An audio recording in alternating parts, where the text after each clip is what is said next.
Warm greetings, friends. My name's Pema Dragpa. I thought to just do a quick, casual kind of introduction to a book I just wrote called The Integral View of Tibetan Buddhism, Preserving Lineage Wisdom in the 21st Century. In many ways, this book is a celebration and kind of a really humble offering to all these wisdom lineage masters in Tibetan Buddhism, a deep gratitude of the wisdom and compassion that the Buddha and Guru Rinpoche and all these lineage masters have preserved and shared with all of us for centuries now. And so this book is like kind of an offering of some of the ways that I've personally benefited from their wisdom, and just the amazing kind of depth and vastness that Vajrayana Buddhism offers. So in particular, it's a big book because it's written both for people interested in Buddhism and also people interested in integral meta theory, like specifically who've been explicated by Ken Wilbert. So it's written for both people new to Buddhism and also kind of more seasoned in it, specifically Tibetan Buddhism, and also people who are new to integral, and then also those that are more immersed in integral for an ongoing period of time. And the relevance of this is that we're in a certain kind of situation now in the 21st century where so many different systems and ecologies and sets of knowledge are coming together, and oftentimes we're crashing together, mashing up in very chaotic kind of heap ways that don't really kind of bring together larger patterns of coherence and inclusion, cooperation and collaboration, but actually just kind of make a bigger, more kind of chaotic, exhausting mess that many people are really suffering from. And so a beauty of integral meta theory is it's offering some very kind of elegant, in some way very simple ways to distill some key essentials of how to possibly have these different systems, fields of knowledge and inquiry, practice and transformation to really communicate with one another first, to offer a meta language, and that to some degree to have a larger framework of how these systems can actually just begin talking with each other in ways that are more productive or generative for those conversations to explore the deep complexity of the times we're in, as we're having to juggle so much, and we are kind of so many of these systems are overlapping, and thus we need kind of a meta theory that can facilitate a communication between these systems. And this isn't just analytical or theoretical, this is kind of what we experience personally. The psychology, the stress, the different conduct and behaviors we experience, the different psychological kind of terrains, the sociological infrastructure, the cultural different ways of making meaning. There's so many complex systems now overlapping. And an integral approach or an integral view creates a kind of a larger, more holistic, more comprehensive, more inclusive way of generously framing some of these large patterns of complexity in really elegant, kind of simple ways without being reductionist, without being fundamentalist. And I argue that Tibetan Buddhism, as taught by the Buddha and Guru Rinpoche, has been preserved by so many lineage masters, is an example, a living example of an integral ecology. It actually comes from this kind of a worldview, an integral worldview, which is also called a postmodern worldview.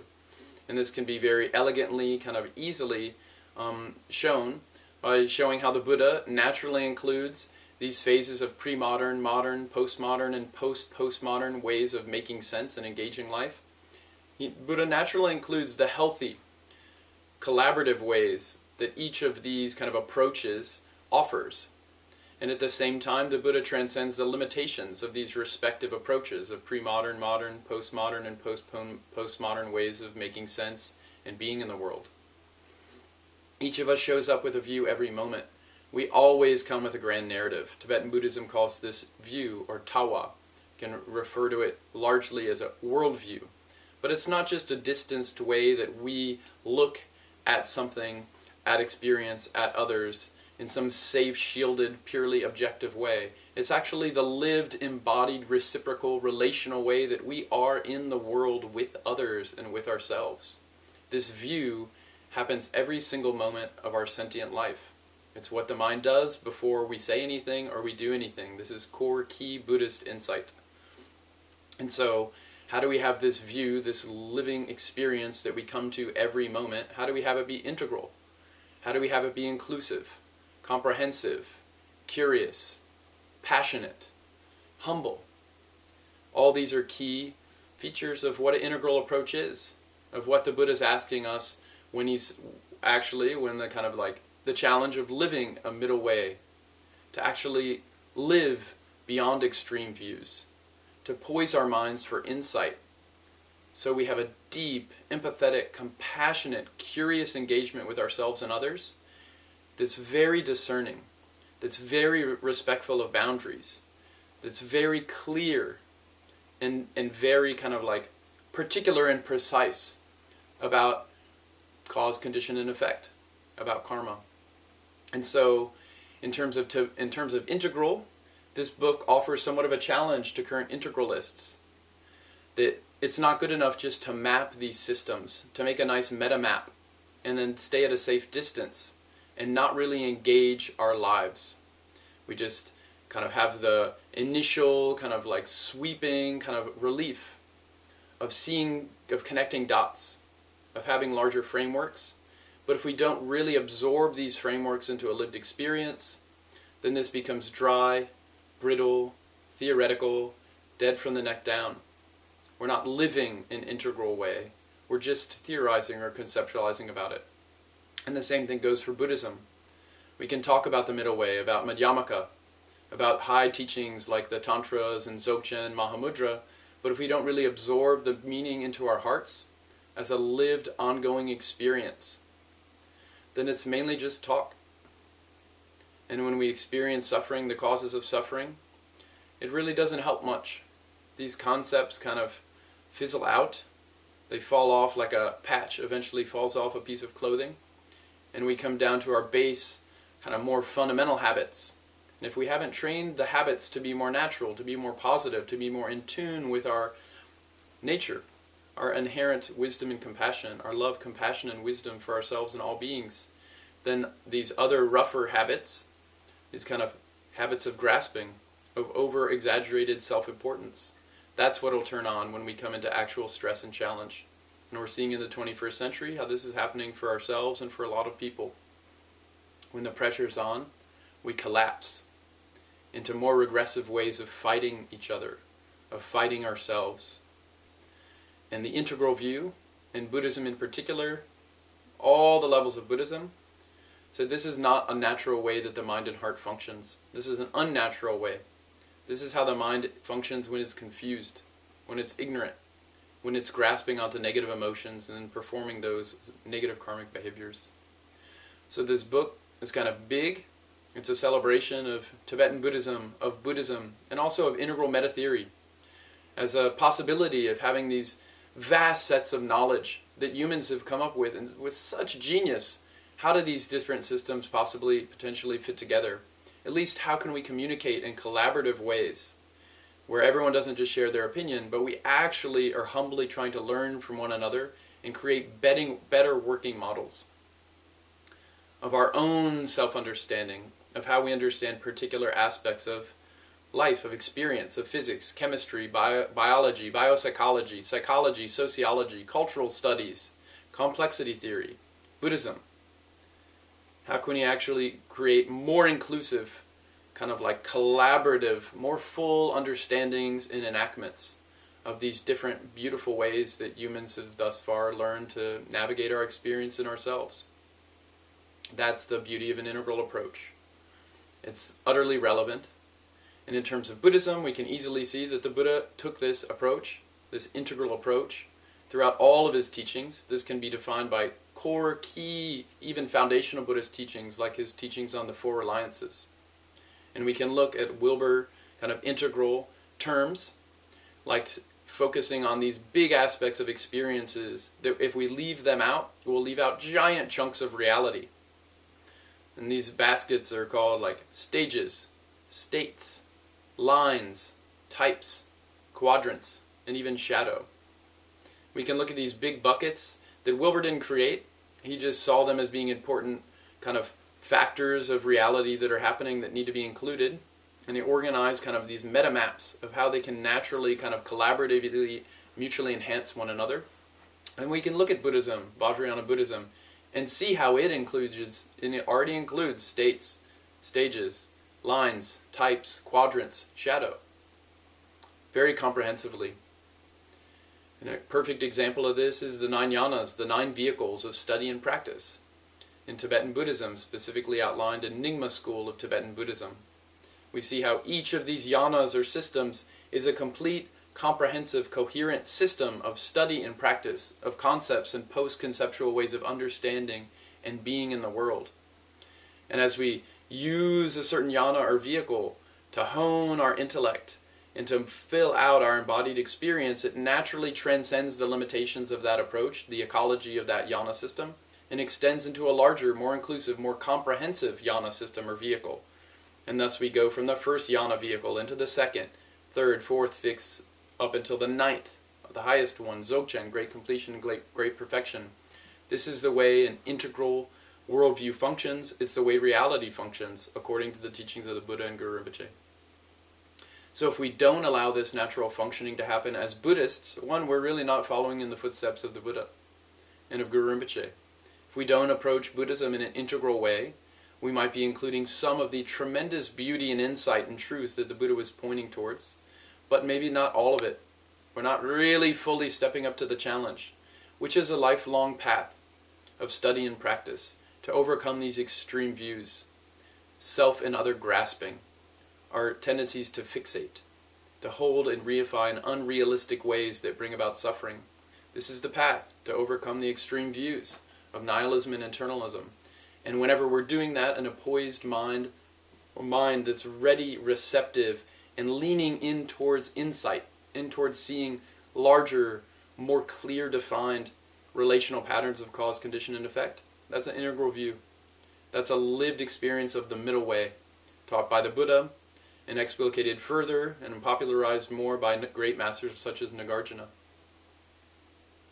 So there's many examples of how Tibetan Buddhism is naturally integral, of how reality is naturally integral as taught by Buddha Shakyamuni. We can look at the Rime movements, how each of these traditions of study and practice, these lineage systems, these vast, profound lineage systems, actually you go deep into one, and once you really fill out that experience and bring about greater, immediate, and long-lasting happiness for self and others, using specific lineage practices and techniques, epistemologies, ontologies, and methodologies, to actually free oneself and others from suffering, that there's many different ecologies, yanas, systems, or vehicles that do this. Many different lineage ways the Buddha taught, the Guru Rinpoche taught, according to the readiness and disposition of different beings. They're not naturally at odds with each other. They're naturally mutually supportive.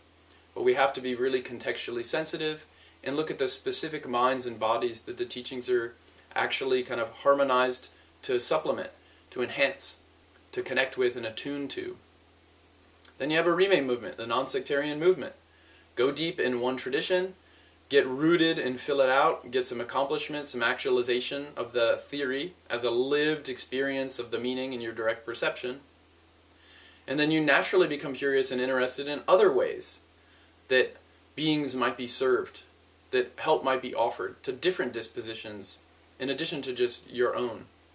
This is the impulse, the beating heart impulse of bodhichitta, of living the way of a bodhisattva, those courageous for the enlightenment of all beings.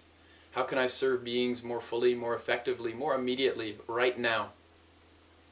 To really kind of lessen their suffering and to help create more teachable moments, both for self and others, that have more harmonized, auspicious circumstances, so insight naturally dawns, so compassion naturally awakens. And the Buddha nature, the natural intelligence and goodness each of us has, just naturally shines more brightly, more fully, more boundlessly, as it does when it's not unnaturally restricted by adventitious circumstances and grasping of our own minds. This is the impulse of an integral view. This is the living impulse of the way of the Bodhisattva. These traditions are naturally mutually aligned. In integral terms, we can take an integral approach to almost anything we do, whether it's parenting or math, engineering, or Buddhism. But, and there's a but, or an and, Buddhism already has this. It's a complete comprehensive system. I'm not in any way encouraging to change anything in Buddhism. Buddhism is already amazingly perfect. I really homage to the Buddha and Guru Rinpoche and these noble ones. I have nothing to add and nothing to change. I'm just learning. Like, kind of can't believe the amazing teachings, how vast and profound they are. But Buddhism really only works for Buddhists. Meaning if you don't believe key Buddhist theoretical concepts, then most of the teachings of the Buddha just won't be interesting to you. And the world is filled with many billions of human beings, let alone the countless other types of more than human beings. And that said, there's a limit there. Buddhism only works for Buddhists, but an integral approach can work for anyone. So that's the value of talking about these things in non-Buddhist ways. Ways that don't use Buddhist terminology or Buddhist history can open the mind towards kind of facilitating it to poise itself, to be in touch with its own ever-pulsing, continuous, alive power, wisdom, and compassion, without using any specific Buddhist terminology or history. And this is a great benefit because there's many, many, many non-Buddhists in the world today, and no one wants to suffer. We all want to be happy. So we need to be flexible enough as Buddhists, as living practitioners, as students of the way of the Bodhisattva. We need to be flexible enough that we work on other beings' terms. In integral, Wilberian integral meta theory, this is called a turquoise, spiral dynamics, a turquoise, or a mature integral way of engaging lived experience right now and in every moment. That we put other beings' ways of being interested, of being kind of like lived experience in the world. We work with their terms, with the patterns they're using, with the traumas they're facing, with the language they're using. And we kind of willingly go into that arena, their game, their pattern, their rules. And we see what's available to be with, to love, to value, to support, to nourish, to care for, to learn from. This is a lived way of the Bodhisattva. Integral meta theory calls this a turquoise approach. We're not just mapping how someone else experiences something, or how we experience things, how they do, and how the interaction happens. This three spheres is called in Buddhism of subject, object, and interaction. The integral meta theorist Sean Hargens calls this the who, the what, and the how. The epistemology, aligning with ontology in the methodology of the interaction. The subject, object, and interaction. We're living it as a Buddhist and as an integralist who's not just theorizing but actually risking something. We're locating ourselves in a living ecology in our life with the beings we're around. Friends, relatives, partners, more than human beings who share our space. We're genuinely trying to have an omni-win, game B, mutual uplift so that all beings in the local living conditions can be served and supported and nourished, cared for, included as much as we can according to our capabilities.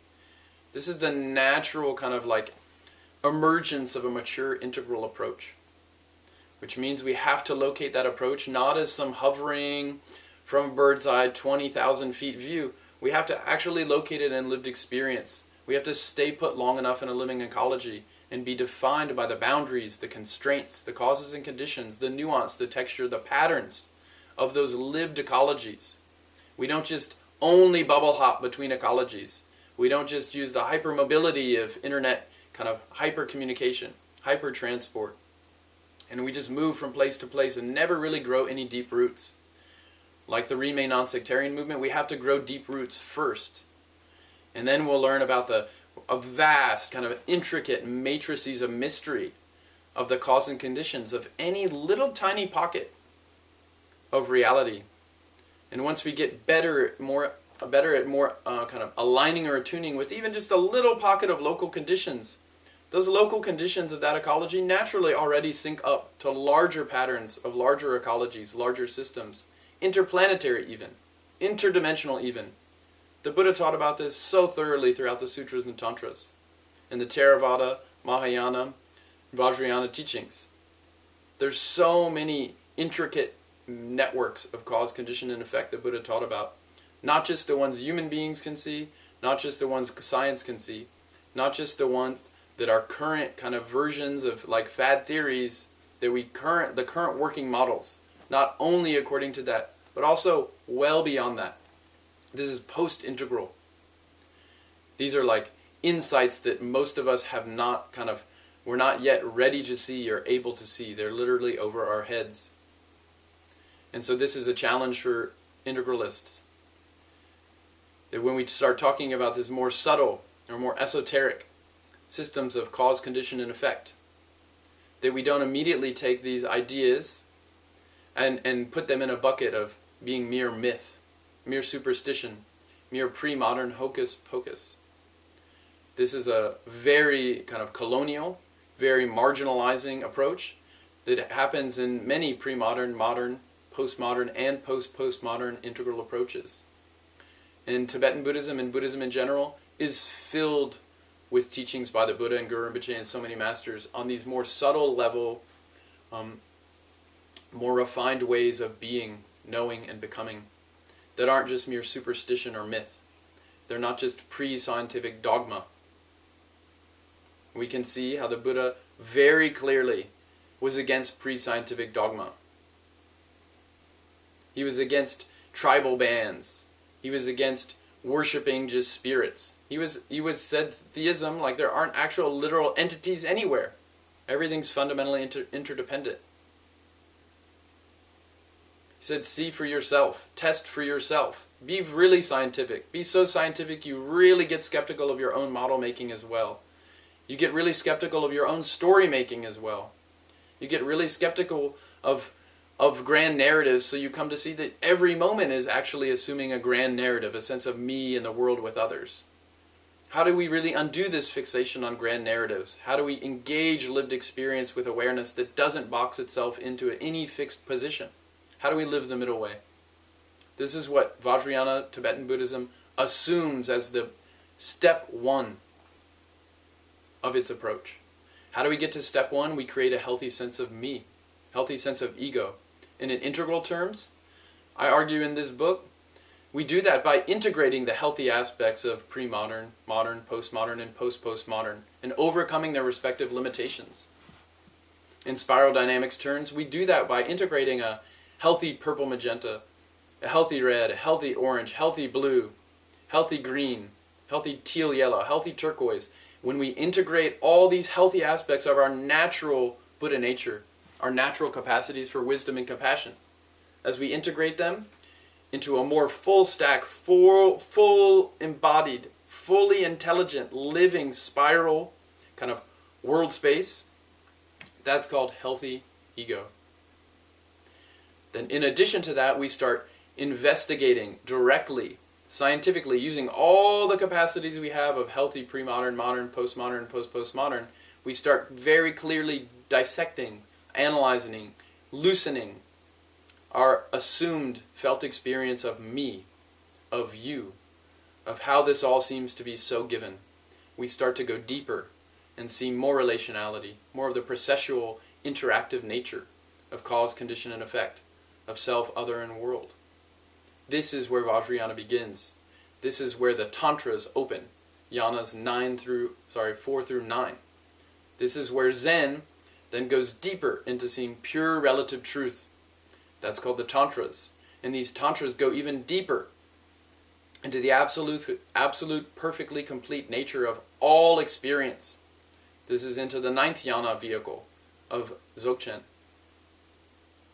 We can see how in this book, if we take an integral approach, you can't mistakenly equate Zen and Dzogchen. Yana vehicle 3 and yana vehicle 9 are not the same. They both include pure mind. But the Tantras also include pure body and pure speech, or deity, mantra. This is Tantra. So how does cause, condition, and effect work? With pure body, pure speech, and pure mind, all together as an integrated whole. This is called the Tantra teachings of Tibetan Buddhism. And in Dzogchen, we don't play preferences with the Tantras, with the Sutras, with non-Buddhism.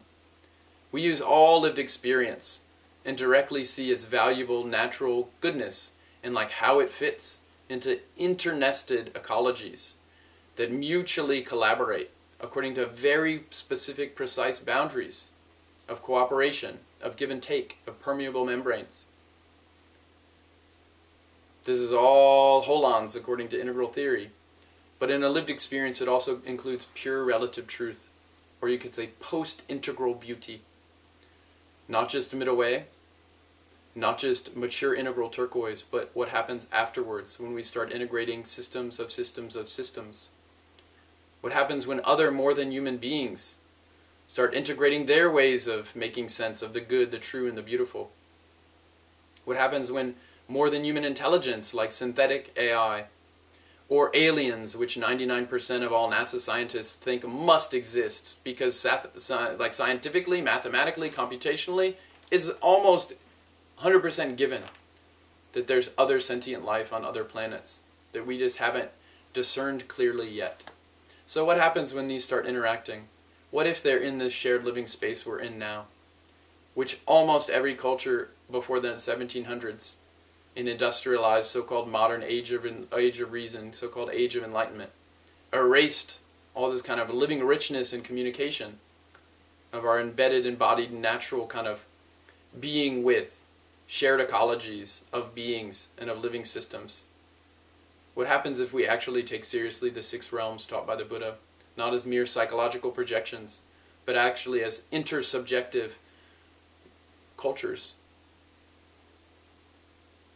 as interobjective systems of societies that potentially could collaborate, could help with one another? What happens if we take seriously Nagas, Yakshas, Rakshas, Termas, clairvoyance, telepathy, past and future lives? This is all bread and butter, bedrock Buddhism things. From the Theravada with the 6 realms all the way through the inner tantras. If we think this is all hocus pocus superstitious magic, we will break the wisdom lineage of Tibetan Buddhism. And this should never be done. And as humble students, we're just learning. We're just like little babies beginning to see what it might be like to have some sense of freedom. A little taste of what Rigpa might be like, or the middle way, or the mind in its natural state, before we kind of clog it with conditioned grasping. We're just getting a little taste of that. It's not time for us to think that we can retool all just these vibrant, amazingly vast traditions of Buddhism that have been preserved for centuries by lineage masters with so much hard work and dedication. This is not the time to try to update them because we had some ayahuasca experience or some weekend retreat, or we did a 10-day retreat, now we should write a book. This is a time to curiously learn and humbly receive and consider, what if? What if I don't know everything? What if the Buddha knew more than me? This world-centric modern approach, this hypothetical deductive humility. What if I depend on all these other things to have any original thought? What if there's more than meets my eye? What if the Buddha knew more than me? What if Guru Rinpoche knew more than me? What if I'm not the leading edge of evolution? If we lead with a little bit of humility, a little bit of natural inclusion, of embodied, embedded, internested dependence, interactivity with our local living conditions and the other beings that we're there sharing and learning from and supporting, and being supported by. What if we actually are part of this beautiful, mysterious thing of life and death, and it's not like we're the masters of everything? This is living the way of the Bodhisattva. This is living a mature, integral approach. And so this book, it's like a humble offering. Really, for my own, this is literally kind of some of the key quotes and insights and teachings I've received from all these great masters. His Holiness Dalai Lama, His Holiness 17th Karmapa Orjin Chinle Dorje, His Holiness Sakya Trizin, His Holiness Pema Rinpoche, Venerable Kenshin Palden Sher Rinpoche, Venerable Khenpo Sawan Donyo Rinpoche, Dzogtsar Khensa Rinpoche, the great Vidyadhara Trungpa Rinpoche, Tralig Rinpoche, who wrote a book called Integral Buddhism, Zigur Kongtrul Rinpoche, Khandro Rinpoche.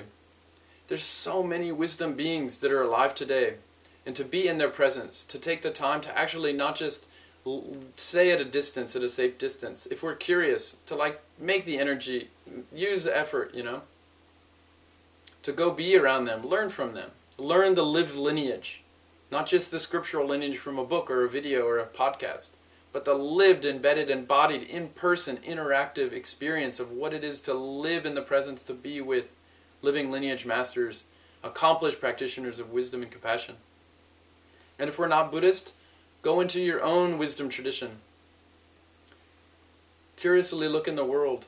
There's so many beautiful, amazing beings that we can learn from. We are always students. And any system that's a healthy system is always going to be held in checks and balances. Any ecology is also always going to have to be integrated in the larger ecologies that it's a part of, that it's serving. And as a living lineage system, Vajrayana Buddhism always has a system of checks and balances. The first thing any teacher is in Vajrayana is a student. Even the greatest masters, like His Holiness Dalai Lama, he has many, many teachers, and he's following in their footsteps. Principally, the great teacher, the noble one, the awakened one, Buddha Shakyamuni, Guru Padmasambhava. We're part of a living ancient lineage tradition.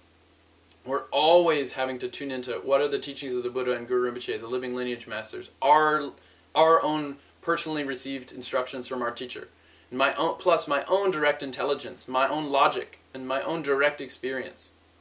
All combined together, the great Jamgon Minpa Rinpoche said that's how to create actual, reliable, valid knowledge. Interweaving all of these things together.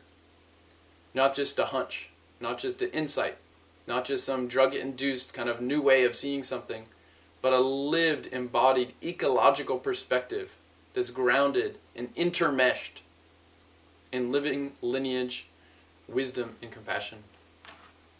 So if you're interested in this at all, there's so many threads that this book explores. It tries to be comprehensive. If you don't know anything about integral, it tries to give the basics. If you don't know anything about Buddhism, it tries to give some basics. Vajrayana Buddhism, some basics.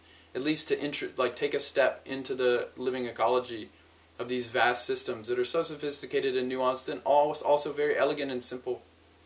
Each of these systems offers simplicity within complexity. Distilled, pithy instructions on how to bring together vast corpuses of knowledge, of understanding, of being, into elegant, easy to practice advice that we can test in our own lived experience and see for ourselves if it's actually beneficial to reduce our own suffering and the suffering of others, and to free us from our mistaken perceptions so we can have more of our own natural goodness and intelligence just shine out boundlessly for the benefit of all beings. There's a lot of definitions here. The book has to cover what's pre-modern, what's modern, what's postmodern, what's post-postmodern, both as a psychological worldview as well as a cultural manifestation, as epics of history. There's a lot of ways to navigate this terrain. So the book's big. It's kind of a choose-your-own-adventure. You can zoom in with what's curious for you, fill in the bedrock essentials that you're curious about, that you want to know more of, that you want to refresh. And then this is an open conversation for anyone to join. This is not a final statement. This is just like reactivating the party between integralists and Buddhists at a time when we really don't have a choice whether we want to actually learn to try to be friends and collaborate. The only way we're going to navigate some of these challenging, complex meta-crises that we're facing nowadays, ecological devastation, ocean acidification, internested ecologies, stock markets, AI, of course war, poverty, famine, information age. How are we going to navigate these complex kind of systems without using some kind of a meta theory, some kind of a meta language, just to have a conversation, just so we're not talking past each other? How do we have a lived experience where the first thing isn't, I'm right and you're wrong, and I'm going to prove to you how I'm right, and I'll keep talking until you agree? This is all called pre-integral. The Buddha never taught this. But we always have to work with what's available. We work with loving, kind of actual curious condition. Everyone has valuable insights to offer. Everyone has valuable life experience that's really kind of hard earned. We can learn something from every single moment in every situation and everyone we're with if we have an open enough mind, a loving enough heart, a curious, kind of intelligent, precise, thorough enough mind. Everything is always available to learn and integrate more, further. Not just endlessly for our own fun, but so we can serve beings more effectively. so we can be, more accomplished bodhisattvas, so we can love more fully and clearly, just be more helpful in the world. And so, if an 800-page book isn't really your thing, that's fine. It's not a big deal. But really find something with that. The challenge of how do I integrate all this stuff together in a way that doesn't make me sick? How can I juggle so many things in a more comprehensive, cogent, elegant way where I'm not feeling always flooded and overwhelmed? These are very how can I live without all this anxiety and tension, this stress, loneliness, depression? This is not theoretical, abstract things. These are lived, kind of very human condition challenges. And please find look into your resources. Try to have good, reliable friendships. Loving relationship based on actual trust. Developing trust over time. All these things take so much time to look so clearly. To loosen our own habitual grasping. It always takes so much time. So much kindness. So much forgiveness. So please, really, curiously engage this. We need everyone to show up in your own little pocket of experience, your own little place in the world. And every little move towards greater love, compassion, and wisdom is an integral one. It's an integrative step towards more comprehensive fullness, wholeness, and freedom. Every little step. And once we start to have a worldview that more actively centralizes this approach, this impulse to care for others more fully, care for myself more thoroughly, find more wise, inclusive, insightful ways to support one another. This is the living impulse of an integral view. It's the lifeblood of a bodhisattva. It's the heart, the beating heart essence of Tibetan Buddhism. This is an integral approach to Tibetan Buddhism. It's always been for 2,600 years now. And even in world systems way before Earth existed, according to the Buddha, Guru Rinpoche and Longchenpa. So please, thank you so much. By this merit, may all obtain omniscience, may it defeat the enemy wrongdoing, from the stormy waves of birth, old age, sickness, and death. From the ocean of samsara, may I free all beings. The precious bodhichitta, and those without it, may it be generated, and those who have it, may it never diminish, but always continue increasing.